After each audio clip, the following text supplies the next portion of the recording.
Hello কফির, এ তোর গেন্দারে বাড়াইলি গেন্দিরে বাড়াইলি নাকে? তোর গেন্দা তো উল্টা পাল্টা শুরু হচ্ছে, কে ঠান্ডা মান্ডা আন্ডা খাইবো? এই এই কি কহুনছে? উনরা ও মরুভূমির দরফারে ঠান্ডা ওইটা হালুকা খাইতে বালুকা। ও ঠান্ডা, তুই আলা বুঝছস না, সৌদি তো গরম বেশি, ঠান্ডা খায়া মরুভূমির মধ্যে দৌড় মারবো। তে ঠান্ডা খাইবা তো পেছাল মারার কি আছে? তুমি খারো, আমি লই গিয়া। এই যে গেন্দা লেও ঠান্ডা, এটা খায়া দৌড় মারো গা। আরে এইটা না ঠান্ডা ঠান্ডা। ও ঠান্ডা না, আন্ডার কথা কইতাছে, ডিম ডিম। তুমি তো বালা বেসারিস্তা, দন্ডে কো ঠান্ডা খাইবা, দন্ডে কো আন্ডা খাইবা, খারো লইতাছি। মাথাটা নষ্ট হই গেল। এই গেন্দা, এই যে লেও আন্ডা, মাইজে খাইও। উড়া দা নারানা হু। আরে পোসা আন্ডা না ঠান্ডা ঠান্ডা ঠান্ডার সংকট বাংলাদেশে। আহারে এই কফিলের বেসারিস্তা পোলাটা কি শুরু হচ্ছে? এই যে কি খাইবার চাও দেখাও বালা হইয়া। আরে ঠান্ডা ঠান্ডা এই যে আইবে দরফারে জিবরা বাই হরে তো ধরে খা।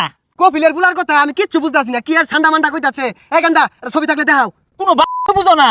এই যে এটা মরুভূমির মধ্যে দরফারে বাঙালিরা দইরা বিলে খাই আসছে। অহনছি বাংলাদেশে গুলো ভরা, আরা জঙ্গল পচা বাগার বলে ভরা। এসব বনাস বন্ধু গুল দইডা।